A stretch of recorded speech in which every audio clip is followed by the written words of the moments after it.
شيكابالا بعد ما عرف انه عايز يقابله يونس جاله بعد الحلقه. اللي هو بقى المفروض يعمل ايه؟ اسطوره يا شيكابالا والله. كان اسمعوا طفل كده. عادي بيلعب كورة تحت البيت، فبتبدأ القصة إن البيت بيتخسف فرجله بتتكسر وهو تحت الركاب، فبيروح على المستشفى لحد آخر المسلسل إن هو بيبدأ بيلعب كورة زي الأول.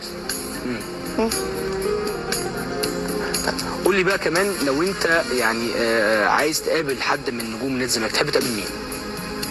شيكابالا. شيكابالا. شيكابالا لو عرف على فكره هيدخل معانا على طول. اسطوره يا ملك والله. والله نحاول حتى نجيب شيكابالا. بتحب شيكابالا؟ انت بتحب تلعب في اي مركز؟ أنا مهاجم. مهاجم. انت بتلعب كوره اصلا دلوقتي؟ اه. على فكره انا عارف ان شيكابالا قاعد بيتفرج عليك دلوقتي. لو تحب تقول له حاجه تقول له ايه؟ أنا عايزة أقابله. عايز تقابله؟ هو لو سمعك على فكره انا متاكد ان شيكابالا هيقابلك. روح له بعد انا الحلقه. عندي معلومه ان هو سمعك دلوقتي. طيب قول لي بقى كمان، انت بتلعب كوره دلوقتي في حته؟ اه. بتتمرن يعني؟ بس في المسلسل وقفت عشان كان كل يوم في تصوير. وانت بتاخد وقت قد ايه تصور تقريبا؟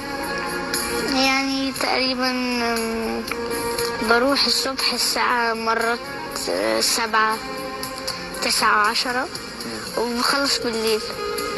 انت لسه بتصور لحد دلوقتي؟ لا خلصت. خلاص خلصته.